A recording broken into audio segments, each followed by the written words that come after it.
Hello friend, আমি নেহা। তোমরা কেমন আছো? আশা করি তোমরা অনেক ভালো আছো। আমিও অনেক অনেক ভালো আছি। আজকে সবাই মিলে আমরা আম পাড়তে গেছিলাম আম পোড়া করব বলে। আর আমগুলো তো দেখতেই পাচ্ছ অনেক হয়েছিল। আর আমরা ৩-৪টে মতো আম পেড়েছিলাম। আর আমগুলোর সাইজগুলো অনেকটাই বড় বড় ছিল, তোমরা দেখতেই পাচ্ছ। আর এত আজকে গরম ছিল ধারণার বাইরে, তাই আমরা আম পোড়া করবো ভাবলাম। আমরা কখনো আম পোড়া করিনি, এই ফার্স্ট টাইম। আমরা দেখেছি সবাই আম পোড়া করতো, কোনোদিন খাইও নি, কোনোদিন করিও নি, আজকে করছিলাম। আর আমার পিসি আমগুলো ভালো করে সাজিয়ে রাখছিল। আর আমরা তো জানতাম না যে এটা কিরমভাবে করে। তারপর একটা পিসি বলল যে এরমভাবে করতে হয়, তাই আমরা ওরমভাবে করছিলাম। আর আগুনটা যখন জ্বালা হয়েছিল এতটাই পরিমাণে গরম হচ্ছিল ধারণার বাইরে, তাই আমরা আস্তে আস্তে ওখান থেকে সরে যাচ্ছিলাম। তারপর ধোয়া হচ্ছিল, তারপর আমি বাড়ির দিকে চলে যাব। তখন আমার বোন বলছে, দিদি বাড়িতে গিয়ে লাভ নেই, চ বাগানের দিকে যাই। তাই আমরা তিনজনে বাগানের দিকে যাচ্ছিলাম হাসাহাসি গল্প করতে করতে। আর যেদিকে বাগানটা আছে না, ওদিকটা অনেকটাই ঠান্ডা আর খুবই সুন্দর ওই জায়গাটা। চারিদিকটা পুরো সবুজ আর সবুজ। আর একটা বড় পুকুর আছে, দেখতেই পাচ্ছ তোমরা। খুবই সুন্দর আর খুবই ঠান্ডা জায়গাটা। আমরা বাগানে যেতে না যেতে আমার বোন তো আগেই চলে গেছে আমি পারবো বলে। আচ্ছা ঠিক আছে, যা তাহলে। ও গিয়ে দেখে যে সবই ছোট ছোট, বেশি বড় হয়নি জামগুলো। তাই আমরা ৩-৪টে মতো যেগুলো বড় হয়েছে ওইগুলো নিয়েই বাড়ির দিকে চলে এলাম। আর খুবই গরম হচ্ছিল, থাকাই যাচ্ছিল না, এতটাই গরম পড়েছিল। তাই আমরা ৩-৪টে মতো জাম নিয়ে চলে এসেছি।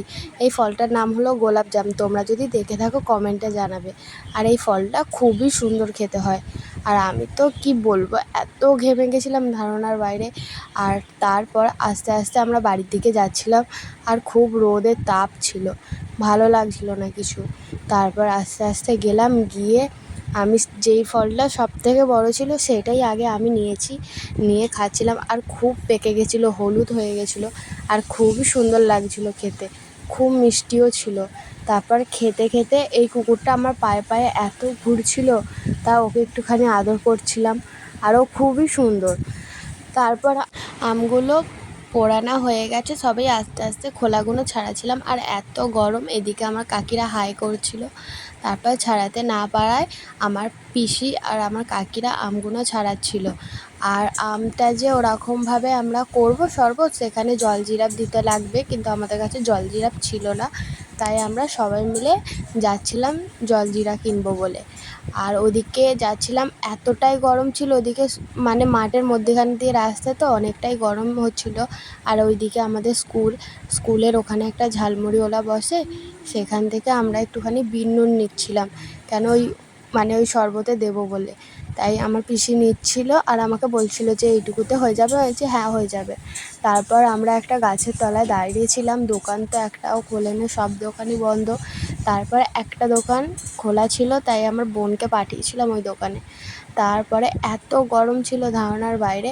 তারপরে দেখি একটা গাছে এত পরিমাণে আম হয়ে আছে ধারণার বাইরে। তারপরে আমরা জলজিরা নিয়ে বাড়ির দিকে যাচ্ছিলাম, আর মাঠের মধ্যেখান দিয়ে যাচ্ছিলাম। রোদের তাপটা পুরো মুখে লাগছিল, ভালো লাগছিল না কিছু।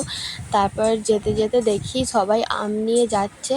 আমগুলো ছাড়িয়ে আমরা সবাই মিলে গেলাম, গিয়ে কেউ কেউ বরফ জল এনেছিল, কেউ কেউ ঠান্ডা জল এনেছিল, কাপ অনেক কিছু নিয়ে আমরা ভালো করে আমটাকে ধুয়ে একটা জায়গায় রেখে আবার ভালো করে জল দিয়ে ধুয়ে তারপরে মাখা স্টার্ট করলাম। আর আমগুলো এতটা ভালো সেদ্ধ হয়েছিল কি বলবো, অনেকটাই ভালো সেদ্ধ হয়েছিল। একটুখানি হাত দিলেই গলে গলে এগুলো হয়ে যাচ্ছিলো। তারপর হালকা হালকা করে ঠান্ডা জল দিচ্ছিলাম, আর আমরা কিছু নিয়ে যাইনি, ওই কারণে হাতে করেই করতে হচ্ছিলো। তারপর ঠান্ডা জল দিচ্ছিলাম একটু একটু করে, আর একটু করে করছিলাম, অনেকটা গরম ছিল তাই। তারপর আমরা ওখানে দিয়েছিলাম বিন নুন, তারপর ওটা জলজিরা, তারপর বরফ দেওয়ার পরে আমরা ভালো করে গুলিয়ে, তারপরে অনেক সবাই মিলেই তো ছিলাম, আর সবাই খেয়ে বলেছিল খুবই সুন্দর। আর এটা গরমের পক্ষে খাওয়া খুবই ভালো। আর বরফ তো বেরোচ্ছিল না, আর পুরো বোতলটা সমেত বেরোয়, ওই কারণে আমরা সবাই মিলে ভালো করে এটা করে তারপর সবাই মিলে খাচ্ছিলাম। আর ওইদিকে ডিশের মধ্যে লাগিয়ে নিচ্ছিল সেই জলজিরা, গ্লাসের ওপরে দেবে বলে। আমি ওরকমভাবে হয় না, হাতে করেই দে। এটা আমি ঢালছিলাম, ঢেলে আমার পিসি ঢেলে দিচ্ছিল, ঢেলে সবাইকে দিচ্ছিলাম। আর খেতে খুবই সুন্দর খেতে হয়েছিল।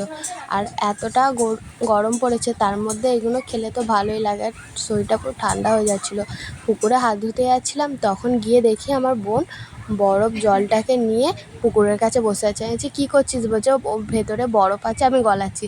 আচ্ছা, গলবে না, যা ওখানে গিয়ে দাঁড়া, এত গরম পড়েছে, এমনিই গলে যাবে, তোকে আর করতে হবে না। তারপরে আমি হাত দিচ্ছিলাম। এই পুকুরটা এত বড়, আগে আমরা এখানে স্নান করতে আসতাম, এখন তো যাওয়াই মানে আসাই হয় না। তারপর আমরা হাত ধুয়ে বাড়ির দিকে চলে গেলাম। যদি ভিডিওটা ভালো লাগে, লাইক, কমেন্ট, শেয়ার, সাবস্ক্রাইব করে দিও। টাটা।